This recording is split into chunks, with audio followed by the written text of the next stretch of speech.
The ending of RWBY Volume 5 was another major turning point in the RWBY series overall, much like the ending of Volume 3, where the main characters in that case had to go through a drastic change in their overall environment. They had lost some friends, they had to deal with that trauma, which caused changes in their personalities, changes in their motivations, and developed who they became in Volume 4. Now, at the end of Volume 5, the drastic change didn't so much come for our protagonists, but came for the enemies as they suffered their first major loss. Granted, the main characters will go through changes on their own, but overall, the character that I believe will go through one of the most drastic changes, and has already started on that path, is Emerald.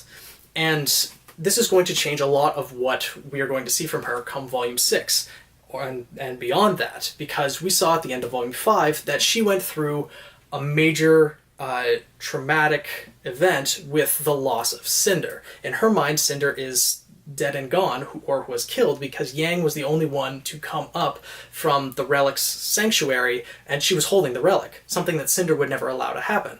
So Emerald, obviously, as we saw, interpreted that Cinder was dead, and her mind broke at that point. She unleashed her semblance on everyone who was in the area, 9 people in this case, the 4 members of Team RWBY, the 3 remaining members of Team Juniper, Oscar and Crow, and using her semblance on that many people, because it's meant to be used on an individual basis, it caused her to actually pass out within a couple seconds. And she just mentally broke and had to be carried away from the scene.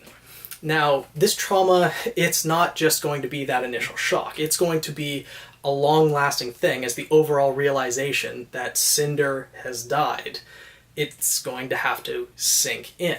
Now, granted, Cinder could be alive, but that's not what I'm going to focus on for this video, because there's a couple things that I could see happening with Emerald as of the consideration of Volume 6, or what's going to happen to her. Now, there is the chance that if Cinder did die, that Emerald could inherit the Maiden Powers, at which point Salem would never let her go.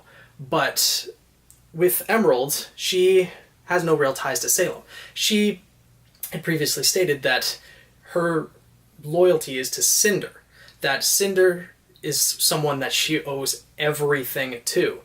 So, in other words, Emerald identified herself based on her loyalty to Cinder. She was someone who was completely devoted to Cinder, and that was who she was a devoted, not necessarily, well, I guess servant of Cinder, because she owed everything to her. And now that identity is shattered. Emerald's not really going to know who she is anymore. And frankly, if she doesn't have anything to offer and she can't get over this mental trauma, Salem's not going to have any use for her. Now, I'm hoping that Salem doesn't just kill her off, but granted, I could see that happening as well. Because if she's going to be going through this mental trauma, she's not going to be of any use to Salem. Granted, I don't know how much use she was to Salem in general, because she was just Cinder's subordinates, not really taking orders from Salem herself, because Salem only wanted Cinder and the Fall Maiden powers that Cinder has. So what I could actually end up seeing happen is Emerald's going through this traumatic break, and Salem is just telling someone to get rid of her. And Mercury, because he also has no ties to Salem, he actually, we saw when Cinder's, I guess, council was first introduced back at the beginning of Volume 4, Watts was actually insulting both Emerald and Mercury as being pawns of Cinder, and Mercury didn't take that all too well. He actually was about to go attack Watts, and if Cinder didn't stop him, he would have. So he has no kind feelings, I don't think, towards any of Cinder's faction. He was just loyal to Cinder as well.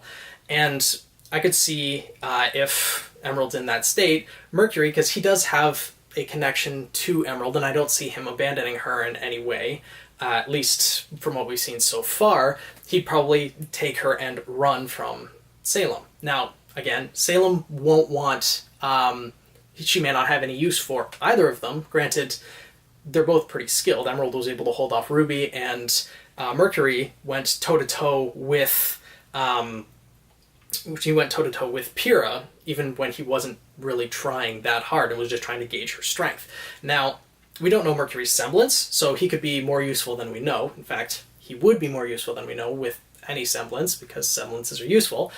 And Emerald, although her semblance would be useful, for various different things. I don't know how useful it would be for Salem, because Emerald cannot use her semblance on a wide basis. We saw, well, as I previously mentioned, that when she used it on 9 people, she passed out after a couple seconds. So I could see that as just a momentary distraction, and being distracted in battle for even a split second could mean someone's life, but I don't really know how much role that would play in the grand scheme of things. Her semblance is meant to be used on an individual basis. Granted, with training and everything, she could learn, or it could grow in power to the point where she could use it on more people, but I don't see that being useful to Salem. So I don't think they're going to stay with Salem's faction come Volume 6. Now, by the end of the series, I would love to see Mercury and Emerald join up with our main characters. Granted, I don't know if both of them are going to end up surviving till the end. Mercury might end up sacrificing himself for Emerald, telling her to move on with her life, something along those lines. I hope that doesn't happen, because Mercury is one of my favorites from the enemy side at the moment. A little bit more than Emerald, to be honest, although I do love both of their characters. And I'd prefer both of them surviving to the end, fighting on Ozpin's faction's side, or at least fighting alongside Team RWBY, whichever route they take. But I also don't see Emerald and Mercury joining Team RWBY come Volume 6 as either, because Yang is going to be the new target of Emerald's fury, because with Yang coming up with the relic, and Yang being the only one from Ozpin's faction who went down to chase after Cinder and the relic, she's going to blame Yang for Cinder's death, especially since Raven, I don't know if Emerald saw Raven come back up, because Raven transformed into a raven and flew away. So being engaged in battle, as Emerald was, I don't know if she actually saw Raven leave, in which case all she has to focus her anger on is Yang.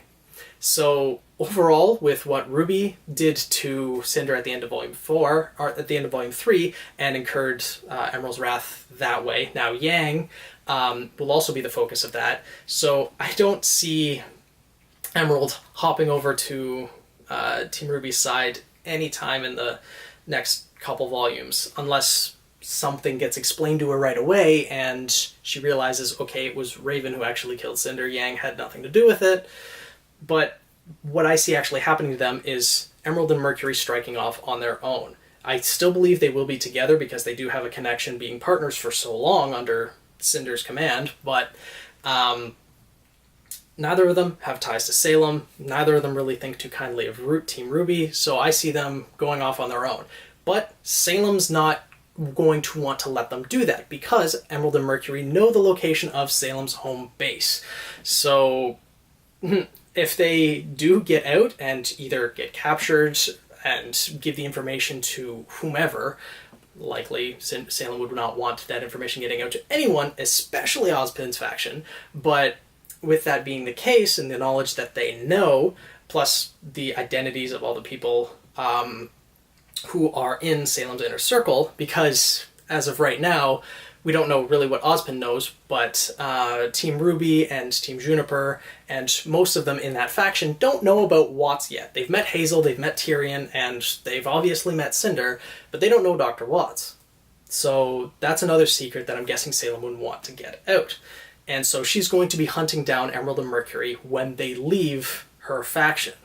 So that's what I see happening. I don't know exactly where they will head. My guess is they might actually head towards Shade Academy, towards Vacuo, because that's known as the lawless country. So they'd be able to blend in there and hopefully go off the grid.